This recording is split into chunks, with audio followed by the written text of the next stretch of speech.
Hello வணக்கம், welcome to school queen. இன்றைக்கி என்ன பார்க்கலான்னு பார்த்தீங்கன்னா, உளுந்தஞ்சோறுக்கு சைடிஷ் பார்த்துடலாமா, என்ன வைக்கலான்ட்டு வாங்க. இன்றைக்கி பார்த்தீங்கன்னா நான் 100 கிராமு நெத்திலி கருவாடு எடுத்திருக்கேன்.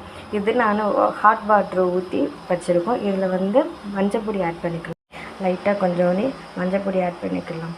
ஏன்னா அந்த ஸ்மெல் போகிறதுக்காக இது ஜஸ்ட்டு ஒரு 5 மினிட்ஸ் மட்டும் விட்டுறலாம். ஓகேவா? இப்படி கிளறி விட்டுடுங்க.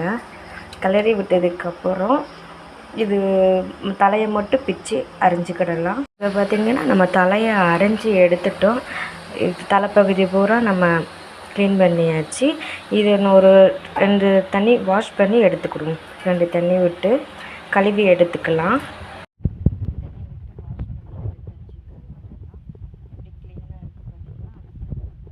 கருவாட்டு குழம்புக்கு புளி கரைச்சி எடுத்துக்கிடலாம்.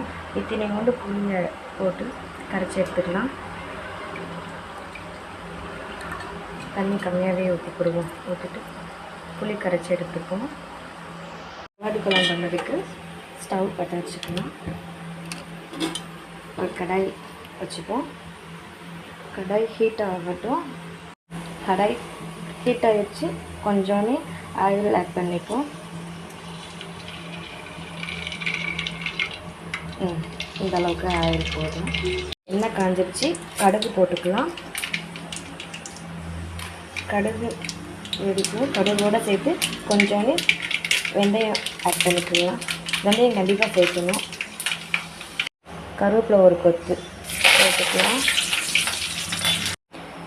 சின்ன வெங்காயம் ஆட் பண்ணிக்கலாம்.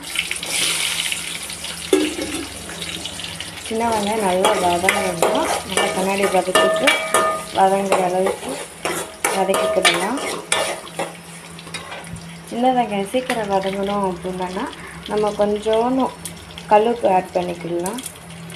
அப்போ சீக்கிரம் வதங்கும். சின்ன வெங்காயம் இந்த பதத்துக்கு வந்ததும் நம்ம அரிஞ்சு வச்ச 2 தக்காளி, சின்ன சைஸ் தக்காளி 2 ஆட் பண்ணிக்கிடலாம். அது ரெண்டும் சேர்ந்து ஒரு நார்மலாக வர்ற அளவுக்கு வதக்கி எடுத்துக்கிடுவோம்.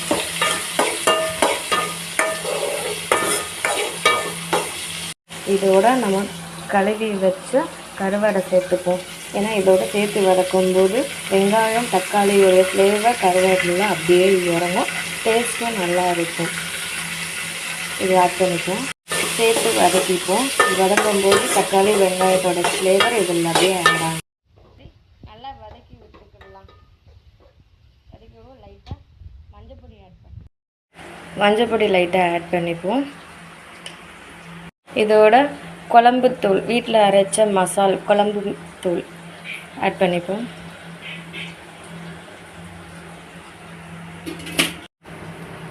லைட்டாக தண்ணி விட்டு இப்படி வதக்கிக்கிடலாம். கெட்டி பதத்துக்கு வர்ற மாதிரி.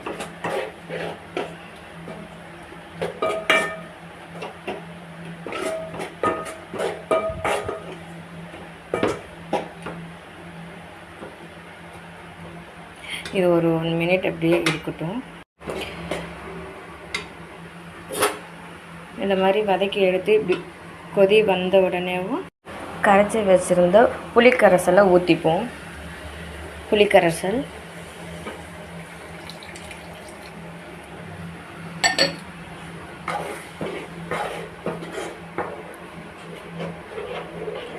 லாஸ்ட்டாக ஃபைனல் டச்சிங்காக இதில் நல்லெண்ணெய் தான் விடணும். ஏன்னா வெந்தயம் கருவாடெல்லாம் போடுறதுக்கு நல்லெண்ணெய் விட்டால் தான் டேஸ்ட்டு வரும். அதனால் நல்லெண்ணெய் ஆட் பண்ணலாம்.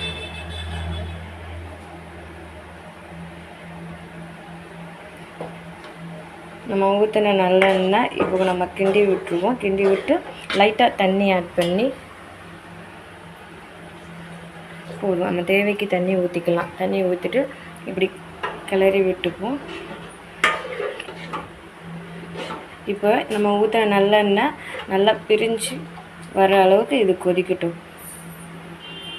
குழம்பு நல்லா கொதிச்சு வருது. இந்த நேரத்தில் நம்ம கழுவுன முருங்கைக்காய் ஒரு 5 பீஸ் ஆட் பண்ணிப்போம். கருவாட்டில் முருங்கைக்காய் போடுறாங்கன்னு நினைக்காதீங்க, ஆனால் கண்டிப்பாக போடுவாங்க. டேஸ்ட் நல்லா இருக்கும். சாப்பிட்டு பாருங்கள். குழம்பு நல்லா கொதிச்சு வருது. நம்ம இந்த இந்த பதத்துக்கு வரும் நம்ம போதும். நல்லா வெந்து வந்துருச்சு.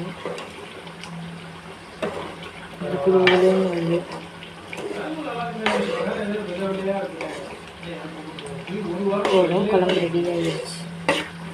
அவ்வளோதான், நெத்திலி கருவாடு குழம்பு. ஃபைனலாக உளுந்தஞ்சோறுக்கு நெத்திலி கருவாடு குழம்பு செம்ம அல்டிமேட்டாக இருக்கும். அங்கே டேஸ்ட் பண்ணி பார்க்கலாம். உளுந்தஞ்சோறு எப்படி பண்ணுறதுங்கிறது நெக்ஸ்ட் வீடியோவில் உங்களுக்கு அப்லோட் பண்ணுறேன். செம்ம டேஸ்ட்டாக இருக்கும்.